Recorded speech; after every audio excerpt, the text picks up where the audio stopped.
Have you ever felt like you're juggling a million things, kids, work, life, and wondering where your fitness fits in? You're in the right place. Today I'm sharing 13 hard lessons learned from my own fitness journey as a mom and an athlete.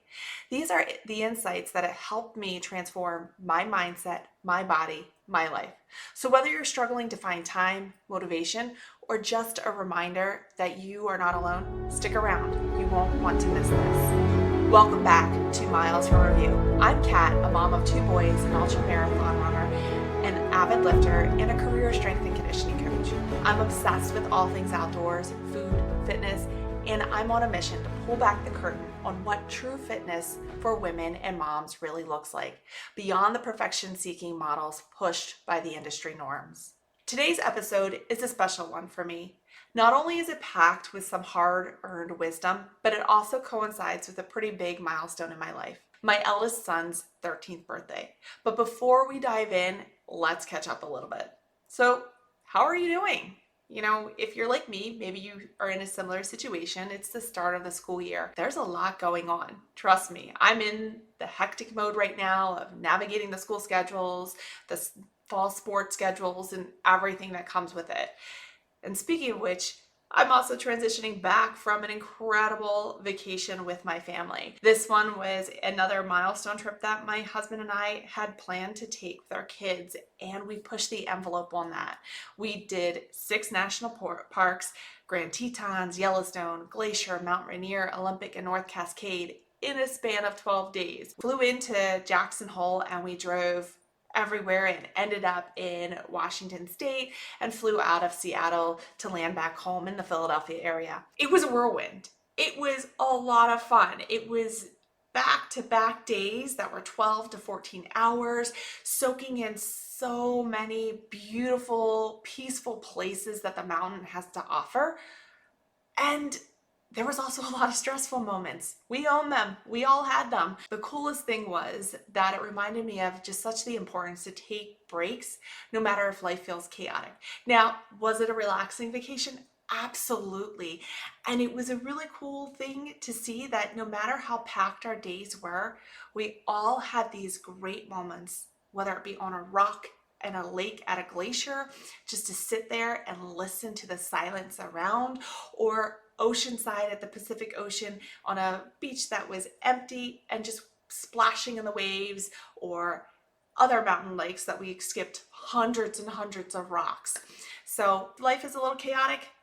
Take a break, pull back, recognize things around. So as I mentioned earlier, today is my son's 13th birthday and I'm feeling all the feels. Like, how did we get here so fast? It's cliche, I know, but the days are long and the years are just so short, and is truly hitting home right now. I vividly remember the moment he was placed in my arms thinking, wow, I'm a mom.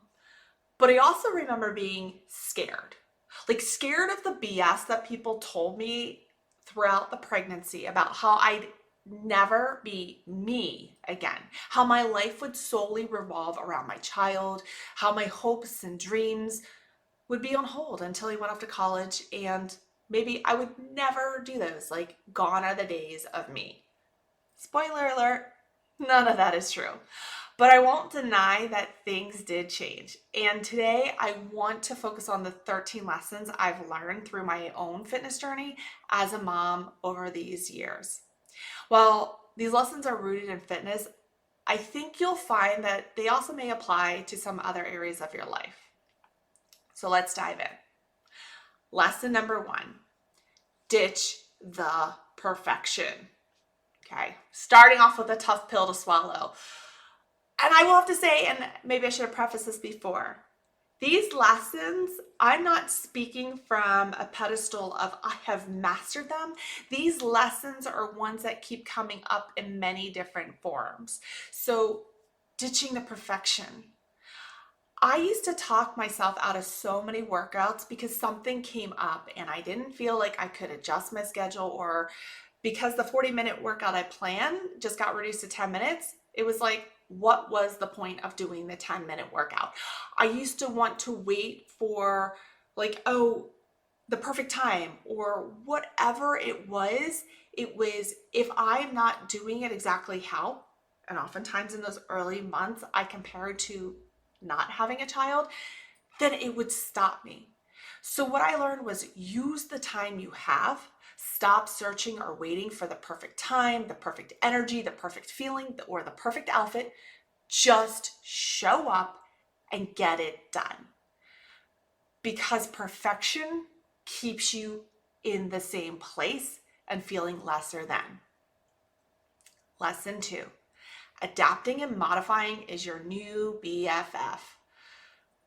As a former college athlete, I love a good plan. I love to see everything spelled out, like do A, then do B, do C, and that is going to equal the end result.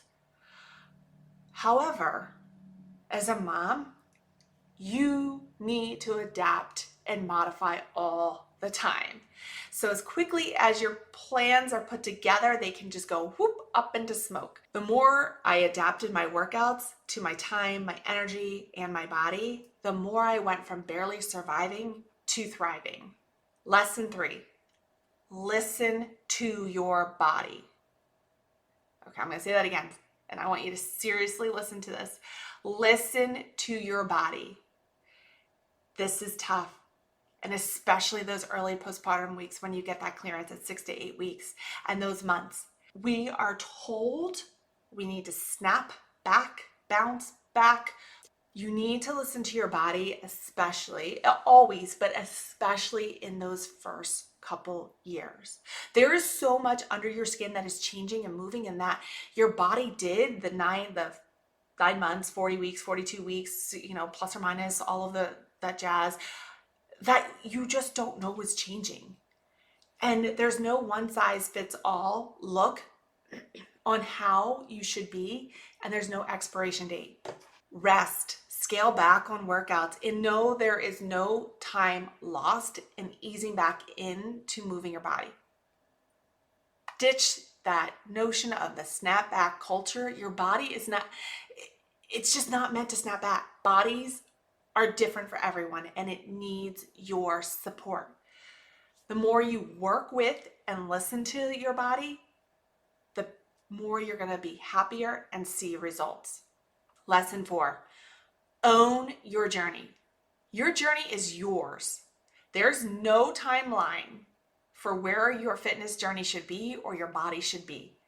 No one has your life, your body, your story. Own it.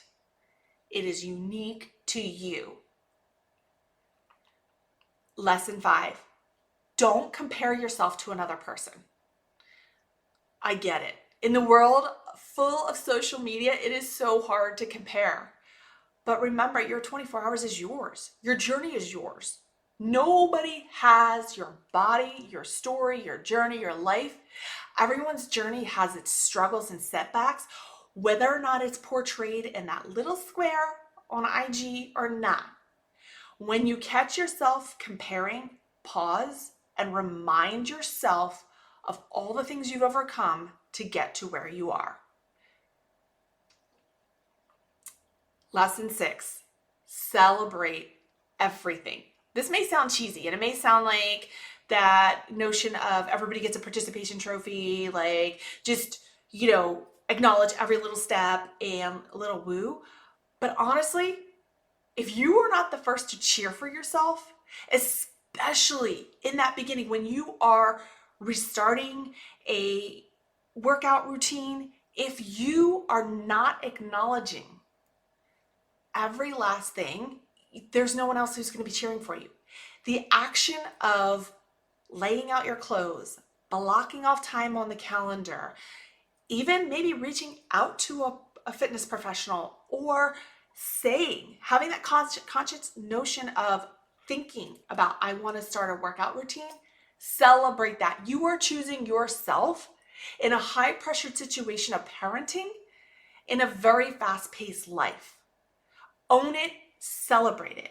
Okay, this isn't lowering your expectations. This is coming from someone who is a high achieving, high expectation person, that if you are not cheering for yourself, it won't help build up that inner resolve. Okay, and how to keep showing up is recognizing the fact that you are taking the effort to put yourself first. And it truly does build that inner resolve to keep showing up. Lesson 7, get really, really clear with where you are. This lesson is tough. This lesson requires you to be brutally honest with yourself. However, you need to do it in a compassionate way. What your body and schedule can handle now in present day, no matter if your kids are whatever stage you're in, whether they're you have infant and toddler or one child or your kids are in college. Today is not the permanent state of your life. But if you keep placing that unrealistic expectation on yourself that you should be somewhere or you should be able to handle this, you're going to stay stuck, frustrated, and full of shame. So you want to get really clear with where you are now and work from there.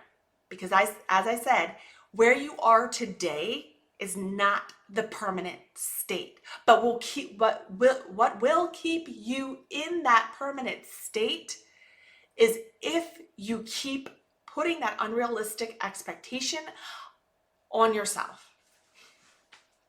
Lesson 8, own your choices, actions in action, and learn. Okay, that's a lot right there. But you're going to make choices that don't align with your goals. That is going to happen. I do that. I still do that, but I own it. In understanding that that is part of the journey. Everybody does it. Even that person who looks like they have the perfect body on IG and look like they have the perfect eating habits, never miss a workout. You'd be a fool to think that behind the scenes, that is not shown on that grid, that they don't make the perfect choices all the time, that they don't have days of inaction, that they don't have failures. Everybody does. And if someone tells you, oh, I always eat quote unquote clean, I never miss a workout, I always get my workout in at 5 a.m., they are lying to themselves. Black and white right there. They are straight up lying to yourself. Okay? So the best thing you can do to stay in this in the long game is own your choices. Don't lie to yourself. Own those decisions. Learn from them and move forward. You're human, and that's okay. Lesson 9 goes right into this. Drop the shoulding and shaming. That little voice, in your head that pops up when you've made a decision that doesn't align with your current goals, that starts telling you what you should have done. Literally, stop it in its track. Tell it to shut up and leave. Because it has no business there. That voice, when that pops up, if you let it become that prevailing voice, you will not move forward. It goes back to you need to be your biggest cheerleader. So you had the donut over the apple. Own it. Maybe understand why. Okay? You won't get closer to your goals if you're constantly shaming yourself. Let that wasted energy go. And number 10 kind of ties into this is fitness is about curiosity, not absolutes.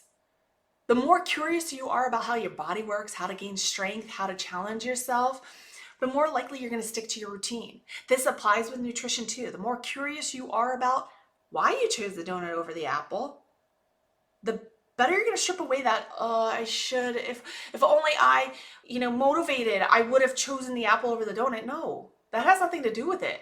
There's a million reasons why. Donuts are really, really yummy. So are apples. But you know what? Sometimes you just feel like a donut. That's okay. But don't sit there shaming yourself, shitting yourself. Be curious about it. That's going to lead to more consistency with your routine. Don't force yourself into these rigid absolutisms. Stay curious and adapt as you go. Lesson 11, show up and do the work. It's great to have these big goals. It's great to have them. But if you don't show up and do the work, the results don't come without effort. Show up, do the reps, put in the work, And even when it's hard, even when no one's watching, even when you don't see results, show up because you are worth it. You're gonna have to keep showing up day after day and doing the work and being okay with not every day is going to be a major milestone in the gym or wherever you do your workouts or with nutrition. There is going to be a lot of just showing up, putting your head down and doing the work.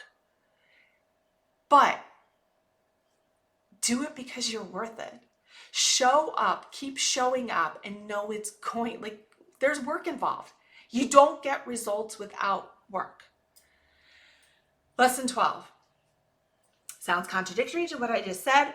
However, take time off. Your fitness routine can and should include breaks. I know I use the bad word of should, but in the fitness industry and the fitness norm is never take a day off. You got to show up 24/7, 52 weeks out of the year. No, you need time off. You need time to scale back. I just came back from a 12-day vacation. Yes, it was an active vacation, but you know what? I didn't even schedule a darn workout the whole time. That was built into my plan. Over 9 months ago, I knew I was taking this vacation.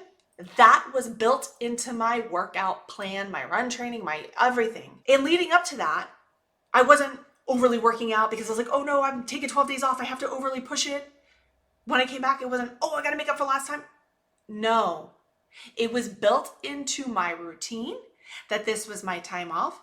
Albeit, yes, we were hiking and moving our body, but this was my time off. Did I lose fitness? I have no idea. Maybe. Were the first couple lifts and runs hard? Sure, they were when I got back, but that doesn't mean I'm out of shape again. It doesn't mean all the progress that I made and all of that has gone to the wayside. No. Taking the time off in your workout routine will allow for more long-term success, and it will allow you to stick with your workout routine longer. So plan times to scale back. Plan times when life is really stressful for you to scale back. Maybe work has a really high time of busyness. Maybe that's the time to scale back. Lesson 13. Your 20s were not your best years. Or whatever the years prior to having your kids were not your best years. Sorry, they're not. Your best years? Oh my goodness, they're still ahead of you. Having a kid or being out in your 20s does not mean it's all downhill and it only gets worse. Oh, just denounce that BS. I cannot stand when I hear that, like, oh, it's all downhill. I turned 40, I had kids. Oh gosh, it's over for me. No, absolutely not. You are capable of so much more than you think. Your dreams, your goals, your athleticism, the challenges that you want to take, the aspirations don't disappear with motherhood or being in your 30s, your 40s, your 50s. Surely they can look different. That's okay, but you are still capable and you can still make those dreams, aspirations, goals into a reality. All right, to wrap up, I know that was a lot I threw at you. Those are the primary 13 lessons that I've learned, and I hope this resonates with you as much as they have with me. Remember, your fitness journey is personal, and it's worth celebrating every step of the way. If you've enjoyed today's episode, I'd love for you to leave a comment, rate the show, follow us for more, and don't forget to check out the show notes and get on the newsletter. And as a thank you for signing up, you'll receive a week free of workouts from me.